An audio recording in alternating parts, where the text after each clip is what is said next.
안녕하십니까. DSBA 연구실 석사과정 홍성희입니다. 제가 이번 DSBA 랩 세미나에서 소개해드릴 논문은 External Knowledge Acquisition for End-to-End Document-Oriented Dialog System이라는 논문입니다. 해당 논문은 EACL 2023에 억셉된 논문입니다. 발표 복차는 다음과 같습니다.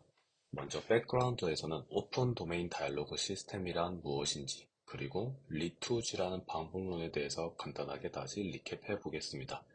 이후로는 메소드, 익스페리먼트, 컨클루전 순으로 말씀드리겠습니다. External Knowledge Acquisition for End-to-End Document-Oriented Dialog Systems이라는 논문에서 소개하는 방법론의 이름은 EKO-DOC입니다. 해당 방법론을 제 나름대로 한 문장으로 요약했을 때는 Real End-to-End Initial Retrieval Reranking Generation System Using Pseudo Label입니다. 이와 같이 Real End-to-End 그리고 Pseudo Label이라는 것에 제가 다른 색깔로 표시를 해두었는데요. 이처럼 두 가지 포인트에 중점적으로 관심을 기울여서 들어주시면 감사하겠습니다. 그리고 이와 같이 Real End-to-End라고 설명을 따로 기재한 이유는 제가 이전 3월 세미나에서 다뤄왔던 방법론인 리투지와의 비교를 위해서 이와 같이 표현을 했습니다. 이제 그렇다면 백그라운드부터 한번 살펴보겠습니다. 오픈 도메인 다이얼로그 시스템이라는 것은 외부 놀리지가 필요한 대화 상황일 경우 외부 놀리지 베이스로부터 답변에 필요한 놀리지를 선택해 이를 기반으로 답변을 생성하는 것을 목표로 하는 시스템이라고 이해해 주시면 됩니다. 아래와 같은 챗GPT와의 실제 답변 예시를 함께 살펴보겠습니다. 왼쪽이 유저, 오른쪽이 챗GPT, 즉 에이전트 혹은 시스템이라고 불리는 것의 답변입니다. 먼저 고려대학교를 아냐고 유저가 물어보자 챗GPT는 이와 같이 고려대학교에 대한 정보를 적절하게 답변을 생성하고 있습니다. 이후 유저가 다시 고려대학교 입실렌트에 누가 왔는지 물어보자 챗GPT는 이전에 자신이 학습 과정에서 보았던 데이터들을 기반으로 다음과 같은 답변을 생성하고 있습니다. 마지막으로 유저가 올해에는 그럼 누가 왔는지 아냐고 물어보자 챗GPT는 자신은 2021년 9월까지의 정보를 기반으로 하고 있기에 2023년 현재에 대한 정보를 반영하지 못한다고 답변을 하며 최신 정보는 반영하지 못한 모습을 확인하실 수 있습니다. 추가적으로 중간에 제가 빨간색으로 표시를 해둔 부분이 있는데 이와 같이 고려대학교 입실렌트에 누가 왔는지 물어보자 대한민국의 프로게이머인 손석희가 왔다고 답변을 하고 있습니다.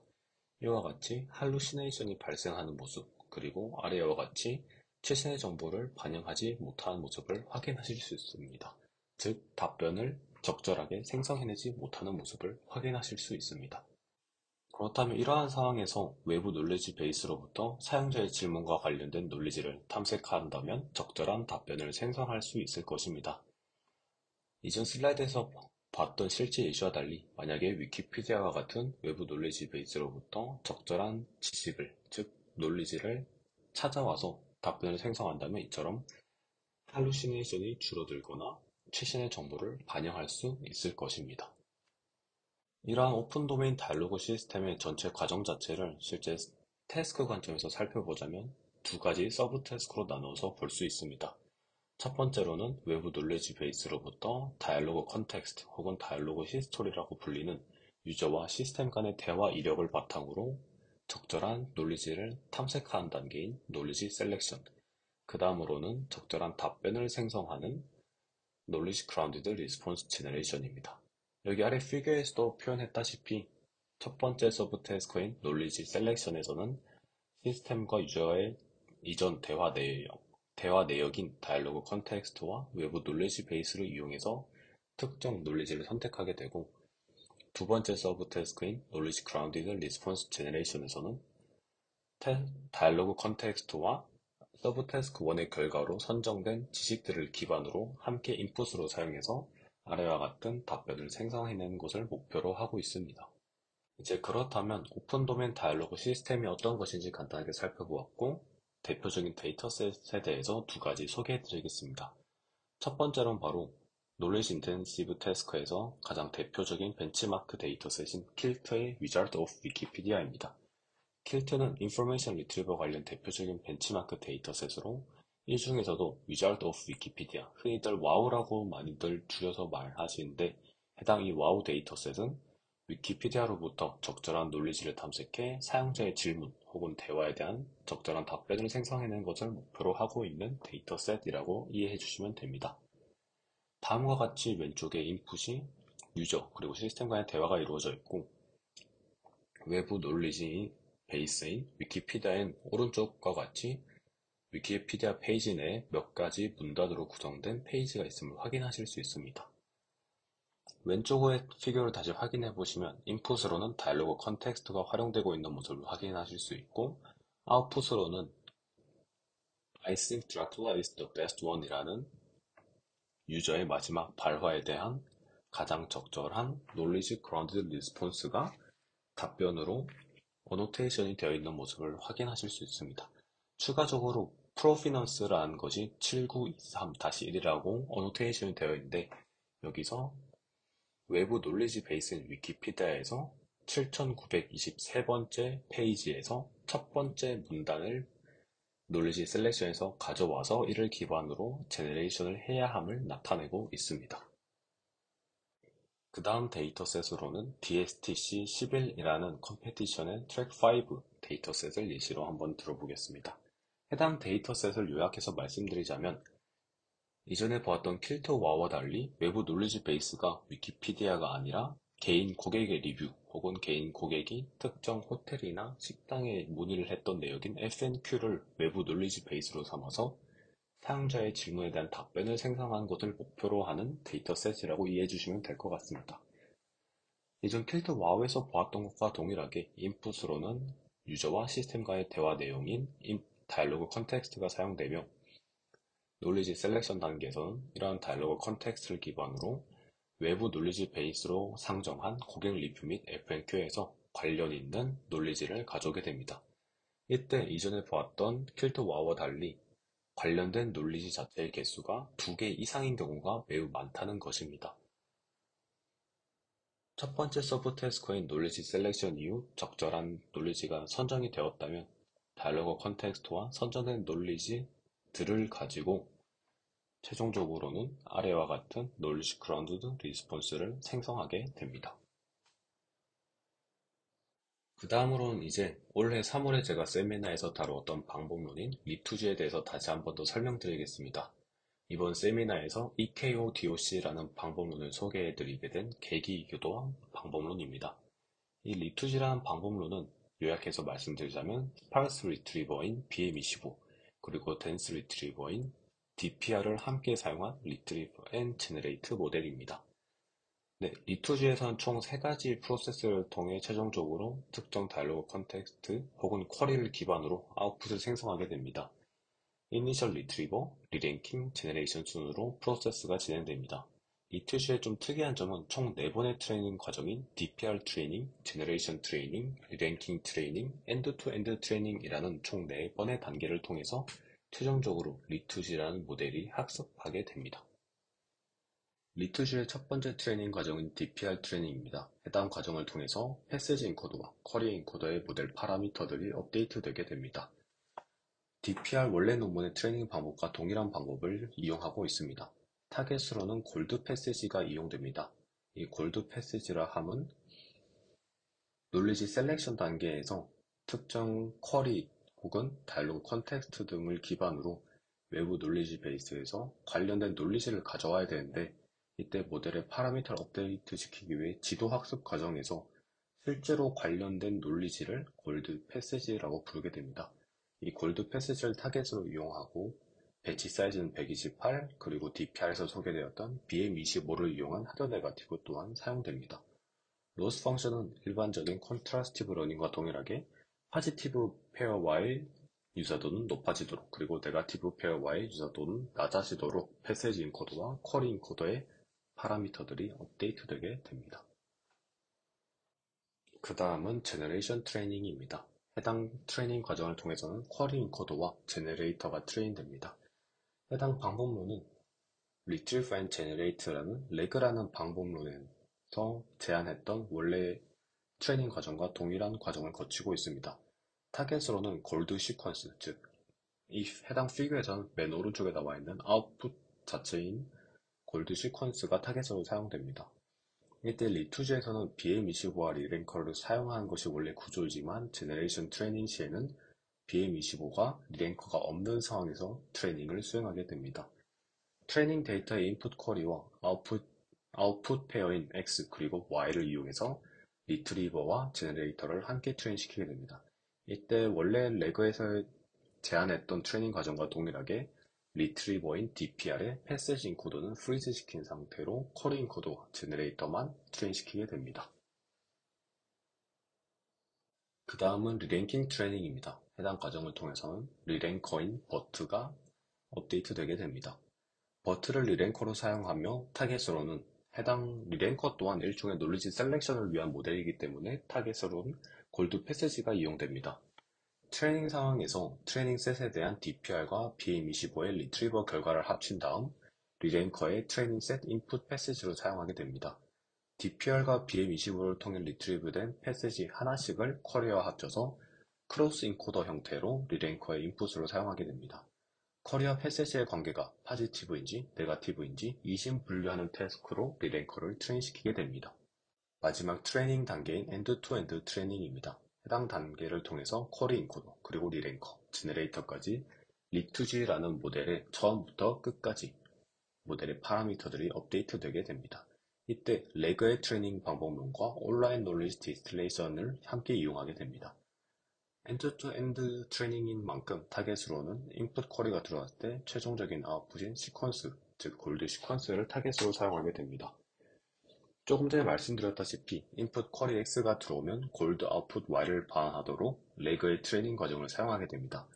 이때 최종 아웃풋 시퀀스에서 하나하나씩 토큰을 생성할 때 마지널라이제이션이라는 과정을 거치게 되는데 리랭커가 반환하는 탑 K개의 패시지 각각에 대한 릴리번스 스코어가 마지널라이제이션에 사용되는 반면 DPR의 어떤 릴리번스 스코어는 최종적인 아웃풋을 생성할 때 반영이 되지 않고 단순히 DPR과 BM25가 반환하는 것은 텍스트 형태의 패시지이기 때문에 최종적으로 로스가 백워드 할 때 리랭커까지는 흘러가게 되지만 DPR의 쿼리 인코더와 패시지 인코더까지는 흘러가지 않아 모델 파라미터 업데이트가 불가능하게 됩니다. 이에 따라서 해당 연구진들은 엔드-투-엔드로 모델의 파라미터를 업데이트시키기 위해서 온라인 놀리지 디스틸레이션이라는 방법론을 함께 이용했습니다. 온라인 놀리지 디스틸레이션은 일종의 놀리지 디스틸레이션인데 티처 모델을 보통 프리즈시킨 상태로 지식을 중류시키는 것이 일반적인 반면 함께 파라미터를 업데이트시킨다는 점에서 온라인 놀리지 디스틸레이션이라고 불리게 됩니다. 이 리투즈에서는 티처 모델로는 리랭커를 그리고 스튜던트 모델로는 DPR의 쿼리 인코더를 사용하고 있습니다. 로스 펑션은 다음과 같이 탑 n개의 패시지들에 대한 DPR의 릴리번스 코어 분포 ZS와 리랭커의 릴리번스 코어 분포 ZT 간의 KL 다이버전스를 이용하고 있습니다. 그리고 추가적으로 소프트맥스에서 템퍼레이처 하이퍼 파라미터인 T도 함께 이용하는 모습을 확인하실 수 있습니다. 제가 이전 3월에 리투지 세미나 발표 자료에 사용했던 슬라이드 중 일부 슬라이드를 가져왔습니다. 해당 슬라이드는 리투지에서 실험을 했던 내용 중 일종의 어블레이션 스터디로서 온라인 놀리지 디스틸레이션 혹은 BM25를 제외했을 때 성능이 어떻게 변하는지 측정한 실험 결과입니다. 해당 실험 결과 요약해서 말씀을 드리자면 연구진들의 주장에 따르면 와우 데이터셋을 제외하고는 온라인 놀리지 디스틸레이션과 BM25 둘 다 성능을 향상시키는데 기여를 한다라고 주장을 했습니다. 그런데 아래와 같이 개인 의견을 단 것과 같이 실제 수치 자체를 비교해 보시면 BM25 결과를 활용하는 것은 성능 차이가 있는 것으로 보였지만 온라인 놀리지 디스틸레이션의 효과는 미미하다고 보였습니다. 이 리투지에서는 엔드-투-엔드 트레이닝이라는 어떻게 보면 일종의 컨트리뷰션을 가져가기 위해서 온라인 놀리지 디스틸레이션이라는 일종의 테크닉을 활용을 했는데요. 리투지는 온라인 놀리지 디스틸레이션을 활용해서 엔드-투-엔드라는 컨트리뷰션은 가져갔지만 실제 실험 결과에서는 온라인 놀리지 디스틸레이션이 크게 유의미한 효과는 개인적으로 보이지 않았다고 생각이 들었습니다. 다시 본론으로 돌아와서 이 리투지는 방문론이 제안됐을 당시 킬트에서 여러가지 데이터셋에서 소타 성능을 달성하긴 했으나 총 4번의 트레이닝 과정을 거치게 되고 그 과정에서 총 8번의 모델 파라미터가 업데이트되는 꽤나 긴 호흡이 필요한 방법론이라고 생각이 들었습니다. 또한 개인적으로는 진짜로 유의미한 엔드-투-엔드 트레이닝을 활용했다고는 동의하기가 어렵게도 느껴졌습니다. 이렇듯 개인적인 의견을 밝혔었는데 이후에 또 해당 다이alogue 제너레이션과 관련해서 방법론을 살펴보는 와중에 EKO-DOC라는 방법론을 알게 되었고 해당 방법론은 정말로 엔드-투-엔드 방법론으로 이니셜 리트리버 그리고 리랭커 제너레이터를 한 번에 트레이닝을 시키는 방법론이라서 이번 세미나를 준비하게 되었습니다. 지금까지 EKO-DOC라는 방법론을 알아보기 위한 백그라운드에 대해서 살펴보았고 이제 한번 External Knowledge Acquisition for End-to-End Document-Oriented Dialogue System이라는 논문으로 돌아와서 하나씩 살펴보겠습니다. 해당 연구에서는 태스크에 대한 추가적인 가정을 하나 두고 있습니다. 유저와 시스템 간의 대화가 특정 토픽 다큐먼트를 중심으로 이루어지고 있음을 가정하고 있습니다. 아래와 같이 왼쪽엔 유저 그리고 오른쪽엔 시스템의 답변인데요. 유저와 시스템 간의 대화 자체가 샌디에고 코믹콘이라는 특정 토픽에 대한 다큐먼트, DT를 기반으로 이루어지고 있음을 확인할 수 있습니다. 그런데 갑자기 유저가 Interesting, I actually have met Jack Dorf before, a great guy라는 토픽 다큐먼트에서의 주제인 샌디에고 코믹콘과 다른 토픽에 대한 발화를 하고 있습니다. 즉, 대화 중 어떤 차례에는 사용자의 발화에 적절한 답변을 하기 위해서는 외부 놀리지 베이스로부터 이러한 쉘도르프와 같은 추가적인 정보를 제공하는 다른 다큐먼트를 참고해야 하는 상황을 가정하고 있습니다. 실제로 해당 연구진들은 일종의 파일럿 익스페리먼트를 통해서 와우 데이터셋의 다이얼로그들 중 약 36%가 토픽 다큐먼트 외에 추가적인 즉 외부 놀리지 베이스로부터의 놀리지가 필요함을 확인했습니다. 이를 수식적으로 풀어보자면 다음과 같습니다. 하나의 다이얼로그 컨텍스트 C와 하나의 토픽 다큐먼트 DT가 주어졌을 때 적절한 리스폰스 R을 생성한 것이 해당 연구에서 풀고자 하는 태스크의 목적이라고 할 수 있겠습니다. 상황 자체는 이전에 보았던 것처럼 전반적인 대화는 DT를 중심으로 이루어지지만 인포머티브하고 릴리번트한 리스폰스를 생성하기 위해서는 외부 놀리지 베이스인 KKB로부터의 외부 놀리지가 때때로 필요하다는 상황을 가정하고 있습니다.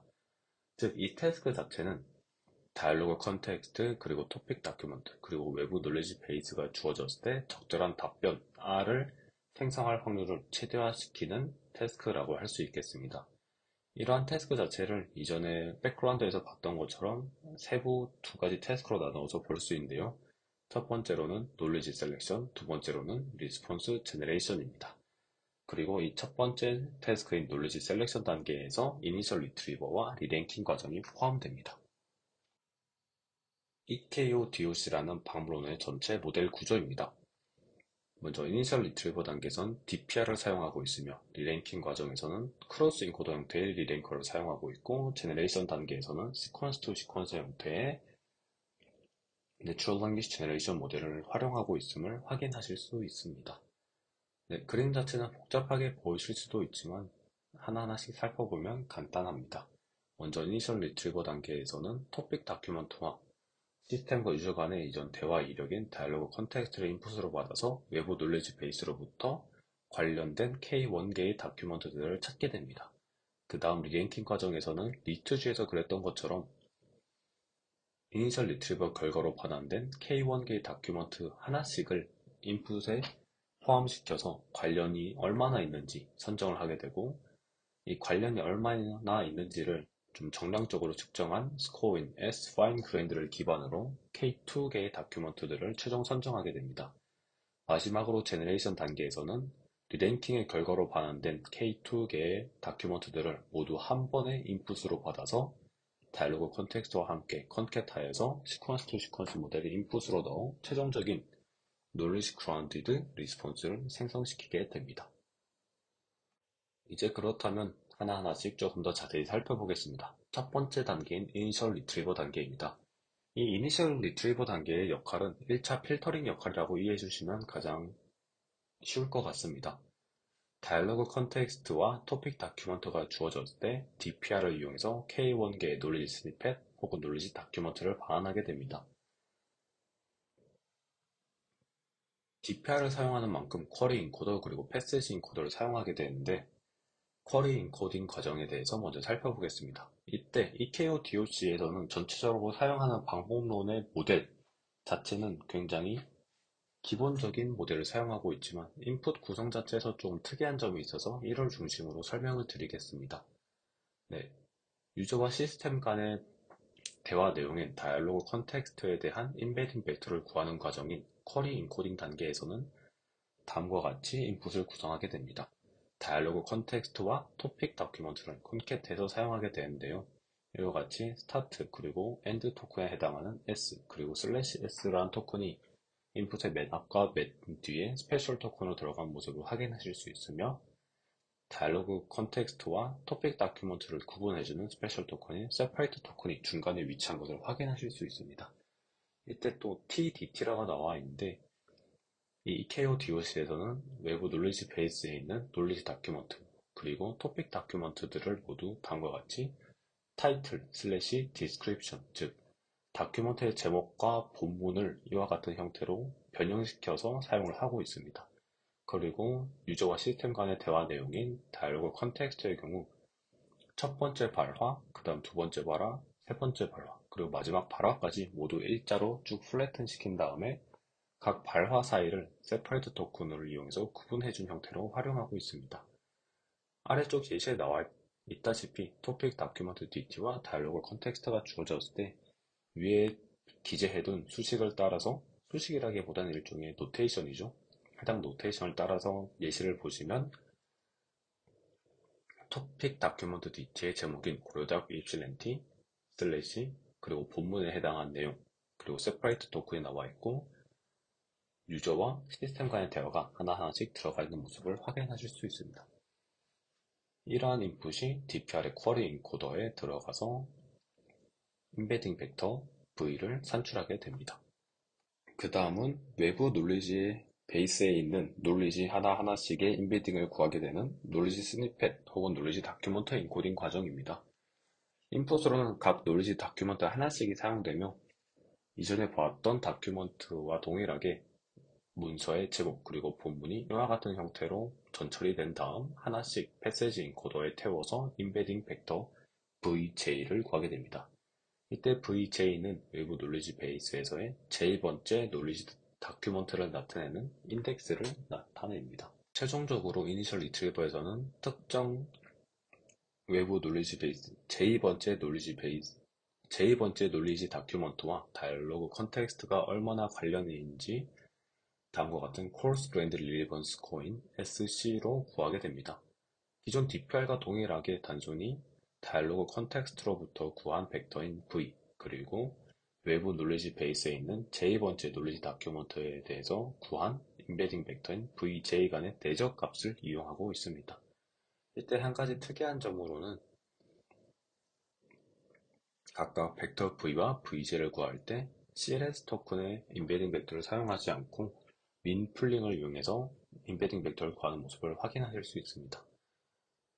이렇듯 민 풀링을 통해서 특정 문장에 대한 인베딩 벡터를 구하게 된 것은 센텐스 트랜스포머 계열에서는 실험적으로 CLS 인베딩을 사용한 것보다 더 성능이 높은 것으로 입증이 되었기 때문에 이와 같이 활용을 했다고 이해해 주시면 될 것 같습니다. 그 다음 과정은 리랭킹 과정입니다. 이 리랭킹 과정의 역할은 최종적인 답변을 생성할 때 활용할 놀리지 다큐먼트들을 선정한다고 이해해 주시면 됩니다. 이니셜 리트리버 결과로 반환된 K1개의 놀리지 스니펫들에 대해서 크로스 인코더 형태의 리랭커를 이용해서 놀리지 다큐먼트 K2개를 반환하는 것을 목표로 하고 있습니다. 인풋은 다음과 같이 토픽 다큐먼트 그리고 다이얼로그 컨텍스트 사이에 이니셜 리트리버 결과로 반환된 K1개의 놀리지 다큐먼트 중 하나씩을 이와 같이 인풋에 컨캣시켜서 사용하고 있습니다. 이때 리랭커로는 디스틸 로버타 베이스를 사용했으며 최종적인 인베딩 벡터를 구할 때는 다시 한번 MLP 클래시파이어를 이용해서 F, 즉 Fine Grained Relevance Score를 이와 같이 산출하고 있습니다. 마지막 단계는 리스폰스 제너레이션으로서 리트리브된 놀리지 다큐먼트들을 기반으로 최종 답변을 생성하는 단계입니다. 리랭킹 결과로 반환된 K2개의 놀리지 다큐먼트들을 T5 계열 모델의 인풋에 추가하여 답변을 생성하고 있습니다. 인풋은 다음과 같이 리랭킹 결과로 반환된 놀리지 다큐먼트들을 한 번의 인풋으로 놓고 다이로그 컨텍스트와 함께 인풋에 활용해서 답변을 생성하게 됩니다. 즉, 놀리지 스니펫들과 다이로그 컨텍스트를 컨캣해서 한 번에 롱 T5 모델의 인풋으로 사용하고 있으며 해당 연구진들은 이처럼 놀리지 다큐먼트들을 한 번에 함께 트랜스포머 계열의 모델의 인풋에 넣어서 답변을 생성한다는 점에서 퓨전 인 인풋이라고 방법론을 명명하고 있습니다. 이때 퓨전 인 인풋이라고 부르는 이유는 이전에 나왔던 방법론들 중에서 퓨전 인 디코더라는 방법론이 있는데 이와 어떻게 보면 비교를 위해서 이와 같은 명칭을 붙인 것으로 보입니다.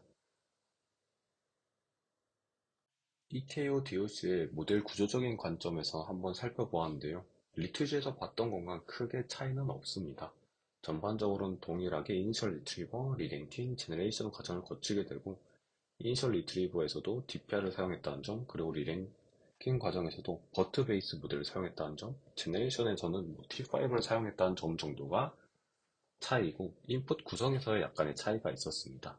그렇다면 이제 가장 핵심적인 엔드-투-엔드로 그래서 어떻게 트레이닝을 시켰는지 살펴보겠습니다. 리투지에서는 총 4번의 트레이닝 과정이 있었고 마지막 엔드-투-엔드 트레이닝 과정에서 약간은 억지스럽게 온라인 놀리지 디스틸레이션을 이용해서 모델을 처음부터 끝까지 파라미터들을 업데이트 시켰습니다. 반면 EKO DOC는 제너레이터의 어텐션 스코어를 리트리버 모델인 이니셜 리트리버와 리랭커의 수도 레이블로 사용해서 진짜로 엔드-투-엔드 트레이닝을 완성시켰습니다. 그렇다면 먼저 리트리버 계열 모델인 이니셜 리트리버 그리고 리랭커의 모델 파라미터를 어떻게 업데이트 시킨지 먼저 살펴보겠습니다. 제너레이터의 어텐션 스코어를 이니셜 리트리버 그리고 리랭커를 트레인시킬 때 수도 레이블로 사용을 하게 되는데요. 하나 더 자세히 말씀을 드리자면 제너레이터의 인풋에 있는 놀리지 스니펫에 대한 어텐션 스코어를 리트리버의 수도 레이블로 사용하게 됩니다. 모티베이션은 다음과 같습니다.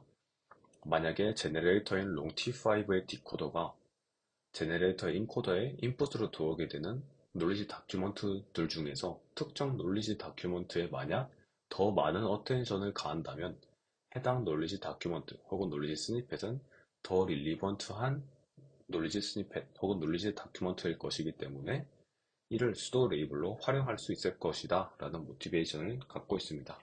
그리고 추가적으로 아래 피규어에서는 나와 있는 이 느낌표는 제가 임의로 그냥 느낌표의 크기가 클수록 어텐션 스코어가 더 높은 것이다 라고 표시를 해둔 것입니다.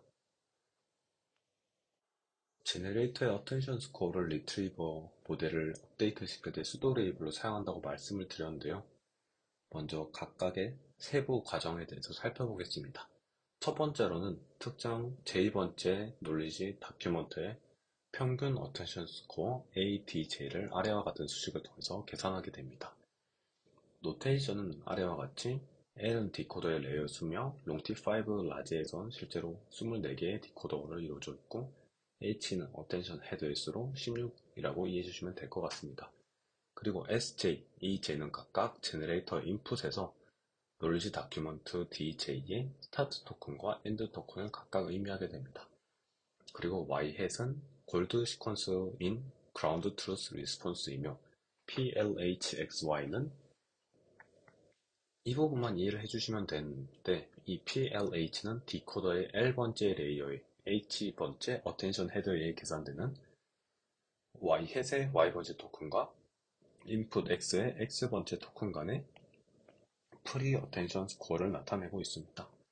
여기서도 L과 H는 단순히 시그마를 통해서 더해주는 부분이기 때문에 PXY가 무엇인지, 즉 Y햇의 Y번째 토큰과 X의 X번째 토큰 간의 프리 어텐션 스코어를 전체 디코더의 레이어의 수, 어텐션 헤드의 수, 그리고 각 논리 다큐먼트의 스타트 토큰부터 엔드 토큰까지, 그리고 크로스 어텐션인 만큼 그라운드 트루스 리스폰스의 첫 번째 토큰부터 이와 같이 모두 계산을 한 뒤 스칼라 값들을 더해주게 된다고 이해를 해주시면 됩니다.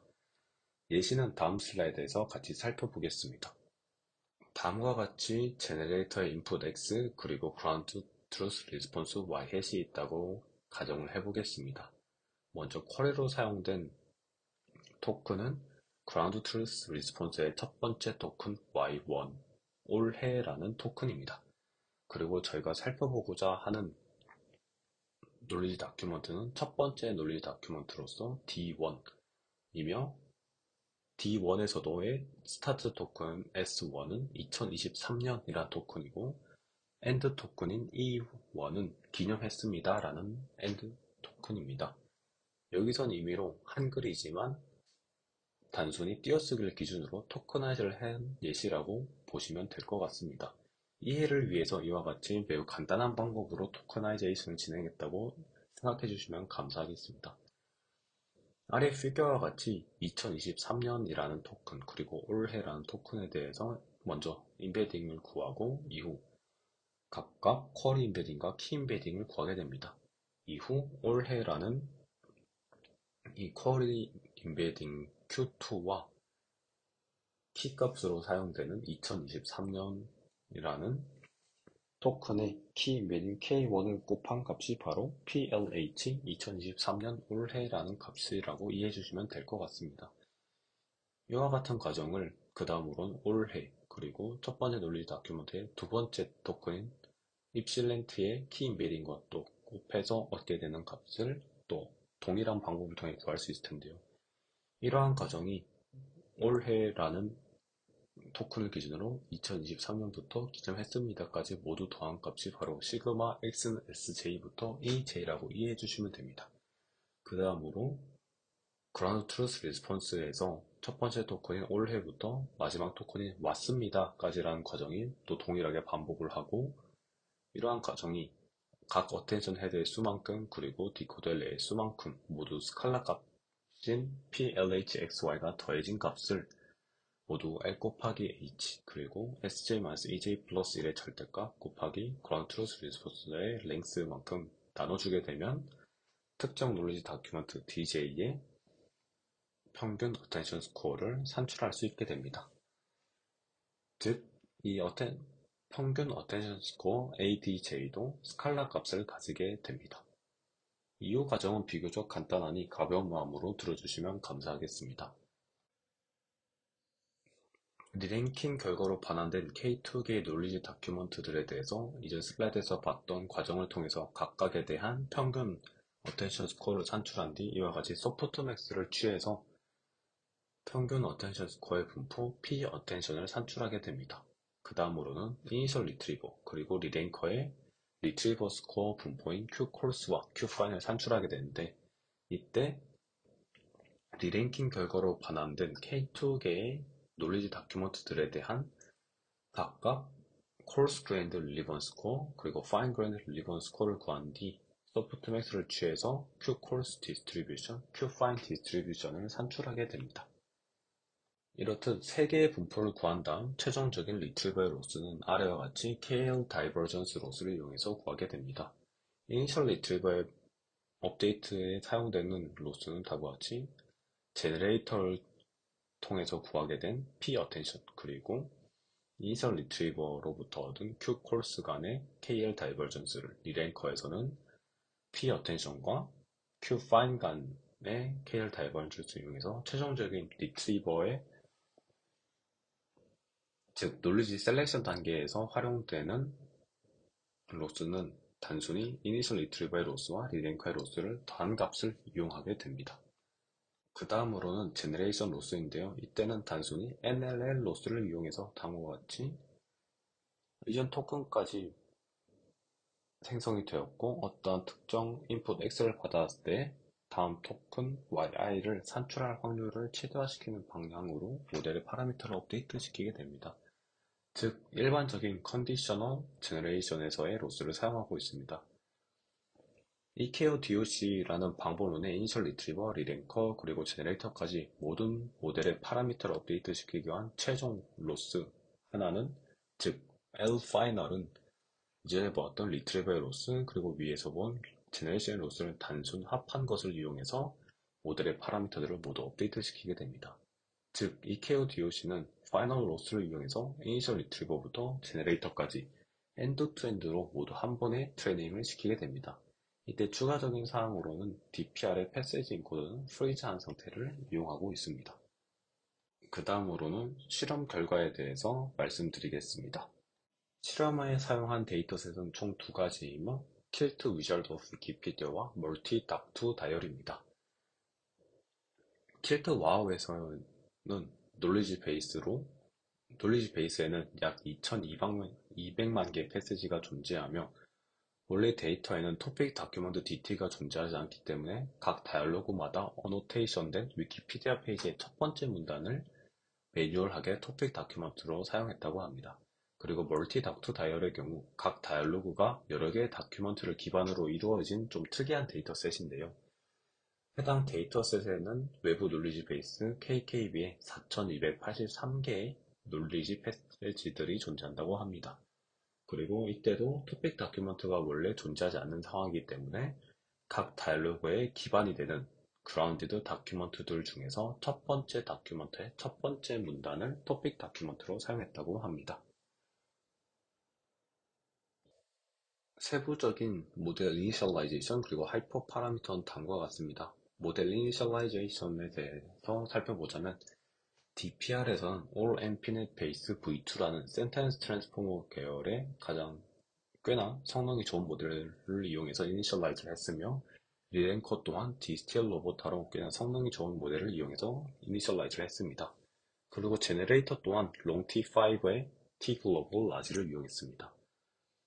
세부 하이퍼 파라미터는 아래와 같이 배치 사이즈는 32, 10번의 트레이닝 에포크를 거쳤으며 러닝 레이트는 5E-5를 사용했고 이니셜 리트리버 결과로 반환되는 놀리지 다큐먼트는 25개로 그리고 리랭킹의 결과로 반환되는 것은 5개로 옵티마이저는 아답, 그레디언트 클리핑은 1.0을 이용했다고 합니다.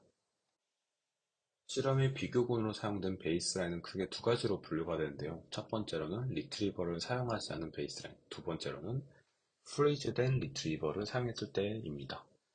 먼저 리트리버를 사용하지 않았을 때 베이스라인으로는 다이얼로그 컨텍스트만 인풋으로 사용한 롱T5 그리고 토픽 다큐먼트와 다이얼로그 컨텍스트를 함께 인풋으로 사용한 롱T5 with topic이라는 베이스라인을 이용했습니다.